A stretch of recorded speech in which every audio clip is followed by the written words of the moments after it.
precautions while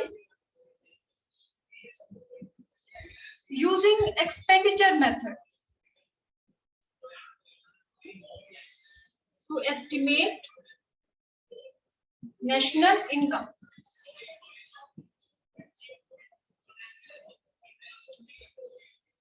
national income को estimate करने के लिए जब हम एक्सपेंडिचर मेथड का यूज करते हैं तो उसमें हमें कुछ प्रिकॉशंस का ध्यान रखना है। तो वो हमारी प्रिकॉशंस है while using expenditure method to estimate national income.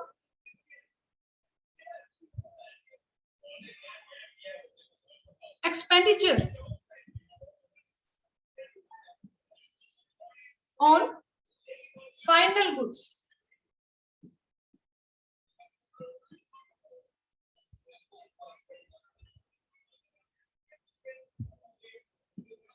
expenditure on final goods and services are included in the estimation of national income।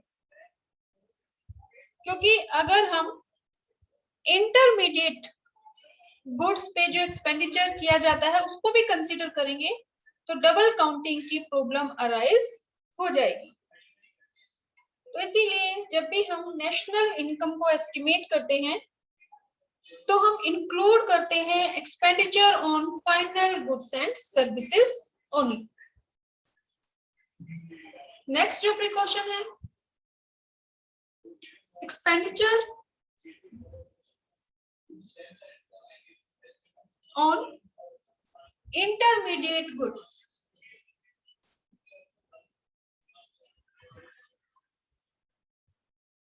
are not included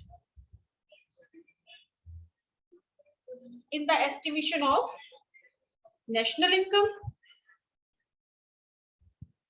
कि हम सिर्फ फाइनल गुड्स एंड सर्विसेज पे जो एक्सपेंडिचर करते हैं उसको include करते हैं, इंटरमीडिएट गुड्स एंड सर्विसेज पे जो भी एक्सपेंडिचर किया जाता है उसको हम नेशनल इनकम में इंक्लूड नहीं करते। नेक्स्ट जो प्रिकॉशन है expenditure on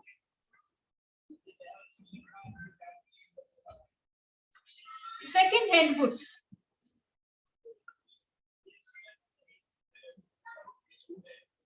are not included।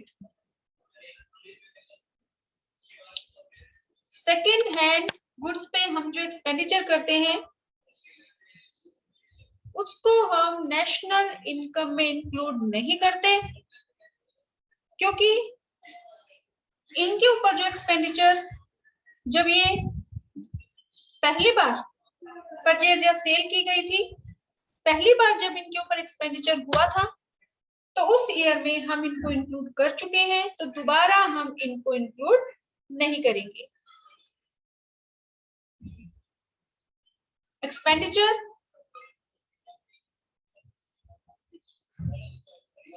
On share and bonds,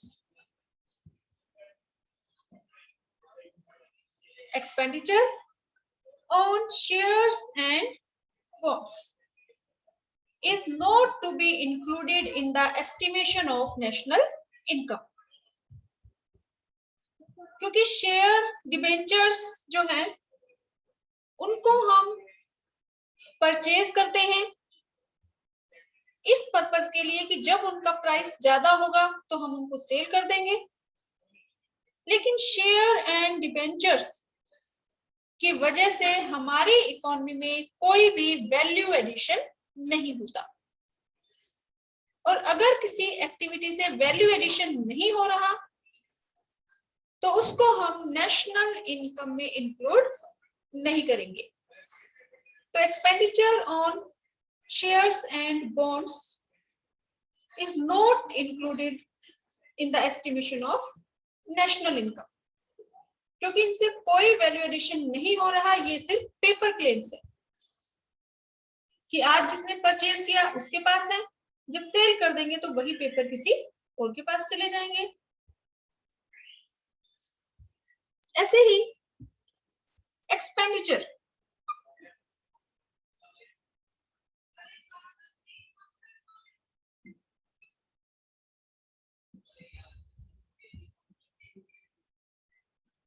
expenditure on transfer payments. Transfer payments means unilateral payments, एक तरफा भुगतान. Expenditure on transfer payments by government is not to be included in the estimation of national income. क्योंकि जो transfer payments हैं ये unearned income है. For example scholarship, old age pension, subsidy, तो इनको हम नेशनल इनकम में इंक्लूड नहीं करते. इसके अलावा एक्सपेंडिचर मेथड यूज करते टाइम जो प्रिकॉशन आपको ध्यान में रखनी है वो ये है imputed.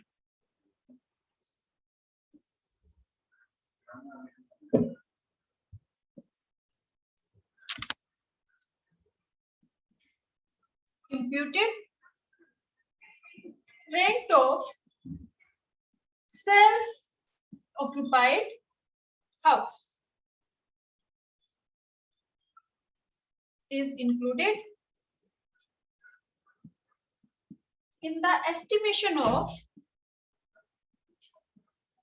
national income. Imputed rents means estimated rent of self-occupied house. यानी कि आपका जो अपना घर है, जिस घर में आप रहते हैं, उसके लिए आप कोई रेंट पे नहीं करते, लेकिन फिर भी अगर आप उस घर को रेंट पे देते या वैसे ही घर को अगर आप रेंट पे लेते तो आप क्या रेंट पे करते, वो क्या है, एस्टिमेटेड वैल्यू, यानी कि imputed rent of self occupied house, और इसके वैल्यू को हम नेशनल इनकम में इंक्लूड करते हैं. तो इन शॉर्ट जब भी हम एक्सपेंडिचर मेथड का यूज करेंगे तो हम सिर्फ final expenditure on final goods and services to be included, expenditure on intermediate goods is not to be included, expenditure on second hand goods is not to be included in the estimation of national income. Expenditure on share and bonds is not to be included in the estimation of national income. Expenditure on transfer payment by the government is not to be included in the estimation of national income, क्योंकि उससे कोई value addition नहीं हो रहा. And imputed rent of self-occupied house is included in the estimation of national income. तो expenditure method के हम कुछ न्यूमेरिकल कर लेते हैं.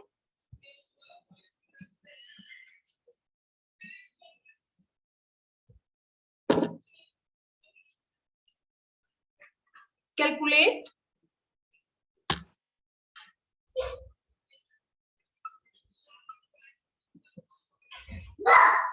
GDP MP. आपके पास नोटबुक और पेन होना चाहिए और ये जो न्यूमेरिकल है ये आपको साथ साथ सॉल्व करना है. Calculate GDP MP and NNP MP using expenditure method.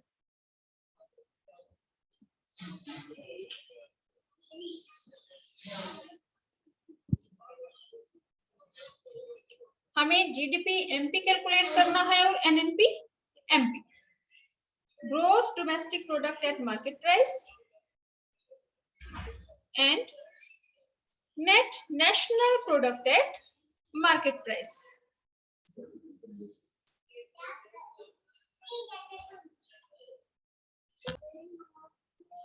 हमें कैलकुलेट करना है GDP MP and NNP MP. हमें जो आइटम्स, जो कंपोनेंट्स गिवन हैं वो हमारे हैं सबसे पहले प्राइवेट, फाइनल, कंजम्पशन, एक्सपेंडिचर.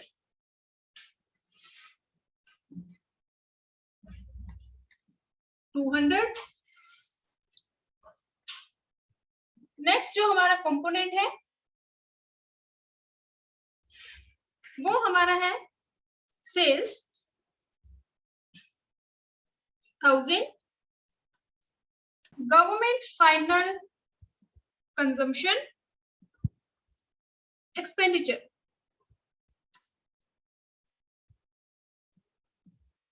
इसकी वैल्यू हमारी है 300। पहला कंपोनेंट है private final consumption expenditure 200, sales 1000, rent 100, government final consumption expenditure 300। Next component है gross domestic fixed capital formation,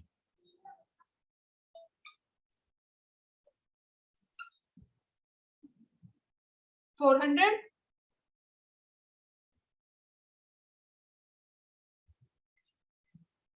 profit 50, change in stock 50,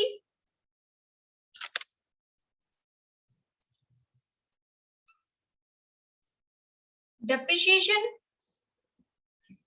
20, export 100, import 50, factor income from abroad 100,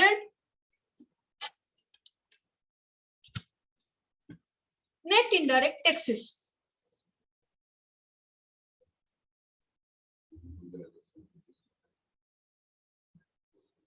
हमारे पास है 20। एक बार आप क्वेश्चन फिर से मैं रिपीट कर रही हूँ। प्राइवेट फाइनल कंजम्पशन एक्सपेंडिचर की वैल्यू है 200, sales 1000, rent 100, government final consumption expenditure की वैल्यू है 300, gross domestic fixed capital formation की वैल्यू है 400, profit 50, change in stock 50, depreciation 20, export 100, import 50, factor income from abroad 100 and net indirect taxes 20। अब सबसे पहले हम अपनी इक्वेशन अपना फॉर्मूला लिखेंगे। तो एक्सपेंडिचर मेथड जब भी हम यूज करेंगे तो हमारा पहला जो कंपोनेंट है वो हमारा है private final consumption expenditure, plus हम इसमें कर देंगे government final consumption expenditure. Third हमारा कंपोनेंट है gross domestic fixed capital formation. हमें ध्यान रखना है कि अगर फिक्स्ड वर्ड है तो हम इसमें ऐड करेंगे चेंज इन स्टॉक, यानी कि क्लोजिंग स्टॉक को ऐड कर देंगे और ओपनिंग स्टॉक को लेस कर देंगे। अगर यहाँ पे फिक्स्ड वर्ड नहीं है, ग्रॉस डोमेस्टिक कैपिटल फॉर्मेशन है, तो हम चेंज इन स्टॉक को नहीं लेंगे, छोड़ देंगे। प्लस हम इसमें कर देंगे एक्सपोर्ट और माइनस कर देंगे इंपोर्ट, तो हमारी वैल्यू आ जाएगी जीडीपी एम। तो सबसे पहले हमें अपने क्वेश्चन में फाइंड आउट करना है फर्स्ट कंपोनेंट। तो इसमें सबसे पहले गिवन है प्राइवेट फाइनल कंजम्पशन एक्सपेंडिचर, इसकी वैल्यू है 200, तो हम यहाँ पे लिख देंगे 200 प्लस सेकंड कंपोनेंट हमें फाइंड आउट करना है गवर्नमेंट फाइनल कंजम्पशन एक्सपेंडिचर। तो यहाँ पे ये वैल्यू हम ले चुके हैं। गवर्नमेंट फाइनल कंजम्पशन एक्सपेंडिचर है 300, सेकेंड ये, तो ये हम ऐड कर देंगे 300 plus gross domestic fixed capital formation, तो हमें अब ध्यान से देखना है कि ग्रॉस डोमेस्टिक कैपिटल फॉर्मेशन है तो हम चेंज इन स्टॉक को नहीं लेंगे। लेकिन अगर क्वेश्चन में गिवन है gross domestic fixed capital formation तो इसमें हम ऐड करेंगे चेंज इन स्टॉक। तो gross domestic fixed capital formation की वैल्यू है 400 प्लस चेंज इन स्टॉक। अब हम क्वेश्चन में देखेंगे चेंज इन स्टॉक की वैल्यू गिवन है 50 तो प्लस कर देंगे 50 प्लस एक्सपोर्ट। एक्सपोर्ट की वैल्यू हमारे पास गिवन है ये 100 तो इसमें हम ऐड कर देंगे 100 और माइनस कर देंगे इंपोर्ट। इंपोर्ट की वैल्यू हमें गिवन है 50 माइनस 50। तो ये जब हम कैलकुलेट करेंगे तो हमारे पास वैल्यू आ जाएगी GDP MP, gross domestic product at market price. 200 plus 300 500, 500 plus में 400 900, 900 प्लस में 50 950, 950 प्लस में 100 1050 और इसमें से हम 50 लेस कर देंगे तो जीडीपी एमपी की वैल्यू हमारी आ जाएगी 1000। ये कैलकुलेशन आप अपनी करके देख सकते हैं। तो ये सभी कैलकुलेट करने के बाद हमारे पास वैल्यू आ गई है जीडीपी एमपी 1000। तो फर्स्ट वैल्यू हमने फाइंड आउट कर ली है जीडीपी एमपी। अब हमें इसको कन्वर्ट करना है नेशनल इनकम में। तो नेशनल इनकम में जब हम इसको कन्वर्ट करेंगे तो ये हमारे पास वैल्यू है जीडीपी एमपी 1000। अब हमें इसको कन्वर्ट करना है एनएनपी एफसी में, इनके net national product eight factor cost. तो अगर हम इन दोनों का कंपैरिजन करें तो जो पहला लेटर है ये है ग्रोस और ये हमारा है नेट। ग्रोस को नेट में कन्वर्ट करने के लिए हम सबसे पहले डेप्रिसिएशन लेस करेंगे और अपने क्वेश्चन में फाइंड आउट करेंगे कि कहीं डेप्रिसिएशन की वैल्यू हमें गिवन है। तो यहाँ ये है डेप्रिसिएशन जिसकी वैल्यू हमें गिवन है 20। तो हम जीडीपी एमपी की जो वैल्यू है इसमें से लेस कर देंगे डेप्रिसिएशन 20। अब जीडीपी एमपी में से जैसे ही हमने डेप्रिसिएशन लेस किया तो जो वैल्यू हमारे पास आएगी वो आएगी जी हमारा कन्वर्ट हो जाएगा एन में, एन बाकी का सेम रहेगा एनटीपी एट एमपी। अब ये फर्स्ट लेटर हमारा जो है ग्रोस या नेट में कन्वर्ट हो गया यानी कि एन हमारे पास आ गया। अब हमें कन्वर्ट करना है डोमेस्टिक प्रोडक्ट को नेशनल प्रोडक्ट में और डोमेस्टिक प्रोडक्ट को नेशनल प्रोडक्ट में कन्वर्ट करने के लिए हम ऐड करते हैं फैक्टर इनकम फ्रॉम अब्रॉड और माइनस करते हैं फैक्टर इनकम टू अब्रॉड।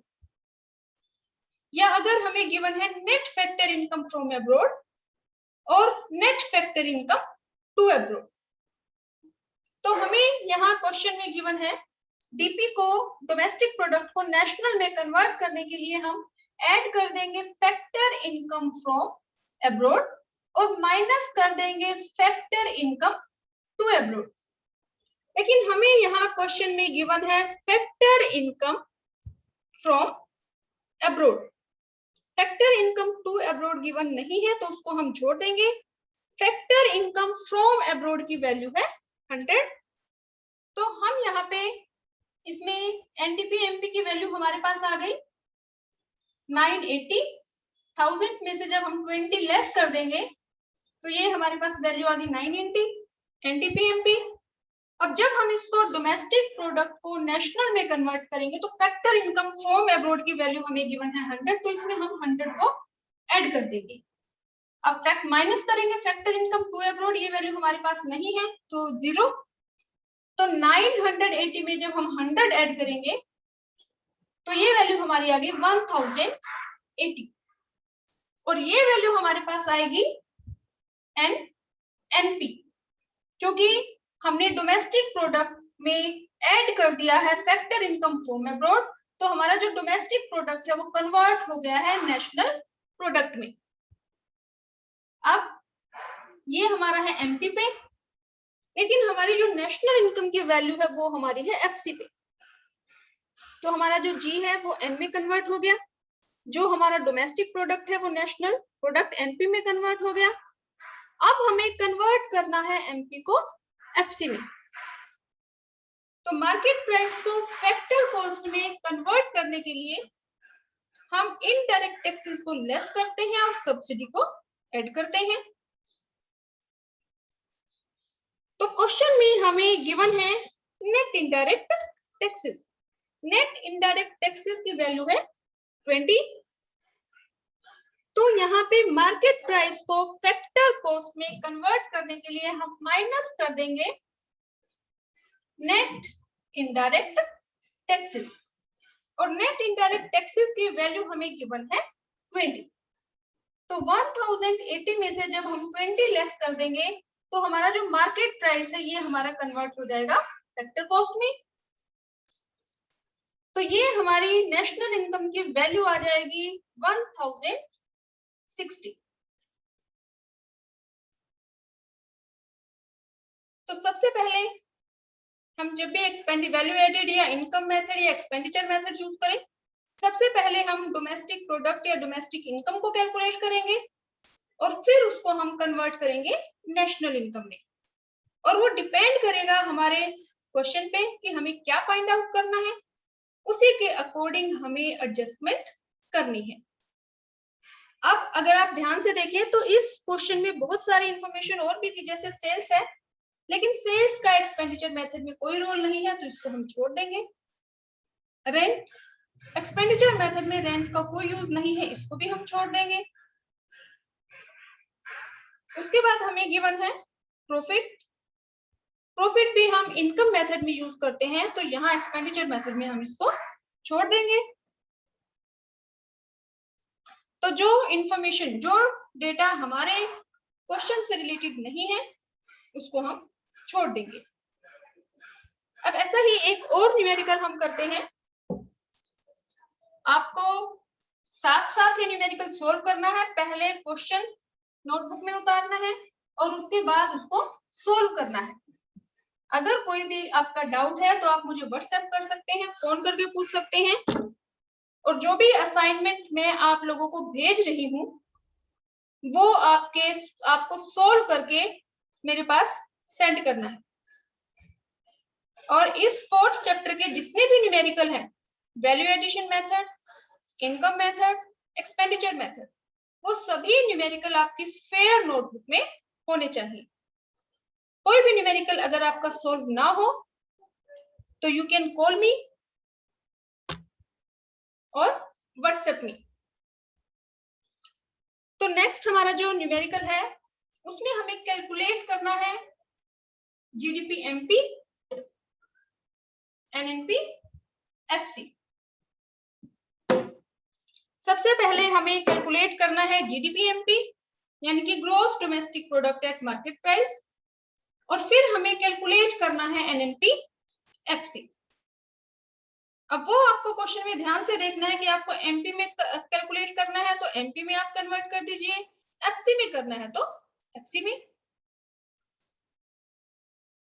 तो यहाँ पे जो हमें आइटम्स गिवन है वो हमारा है, सबसे पहले हमें गिवन है सेल्स। सेल्स की वैल्यू है in rupees crore, 500 crore. Next जो वैल्यू हमें गिवन है वो हमारी है private final consumption expenditure, 200 crore. Next हमारा जो इंफॉर्मेशन हमें गिवन है वो है गवर्नमेंट फाइनल कंजम्पशन एक्सपेंडिचर, 300, ये है 200, सेल्स है 500। नेक्स्ट हमारा जो कंपोनेंट है वो हमारा है ग्रोस डोमेस्टिक कैपिटल फॉर्मेशन, और इसकी वैल्यू हमें गिवन है 400। नेक्स्ट हमारे पास है change in stock 50। Change in stock की वैल्यू हमें गिवन है 50। नेट इंपोर्ट, नेट इंपोर्ट की वैल्यू हमारे पास है 100।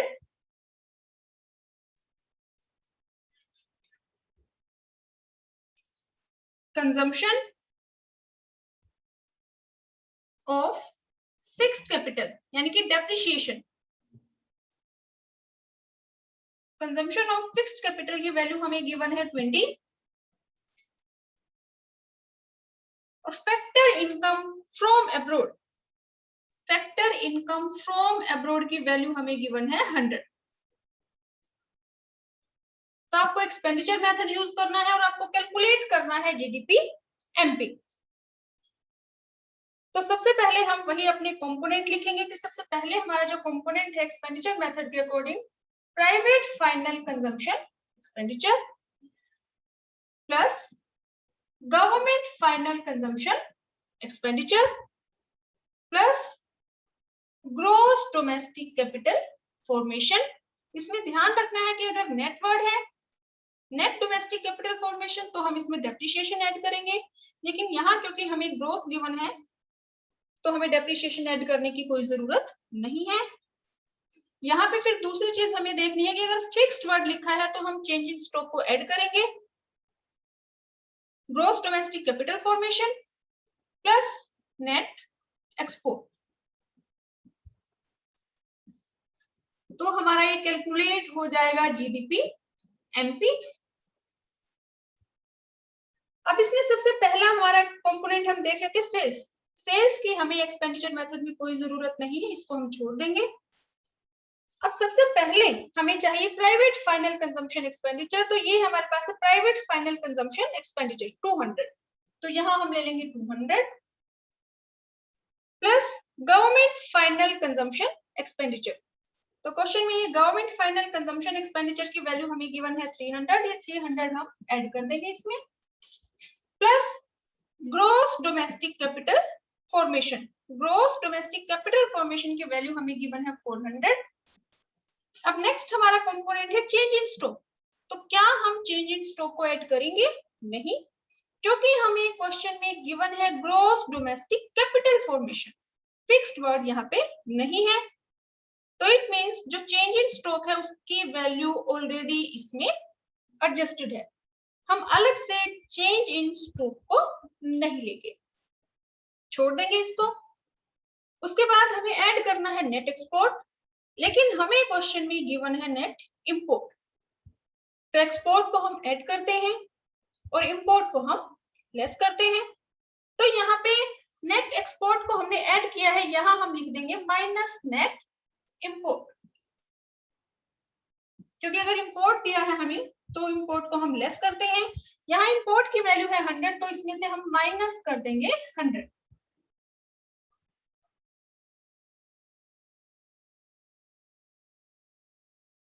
तो ये जब हम कैलकुलेशन करेंगे तो ये हमारी वैल्यू आ जाएगी जीडीपी एमपी। 200 प्लस में 300 500, 500 प्लस में 400 900, 900 में से जब हम 100 लेस करेंगे तो जीडीपी एमपी की हमारी वैल्यू आ गई 800 करोड़ इन रुपीस।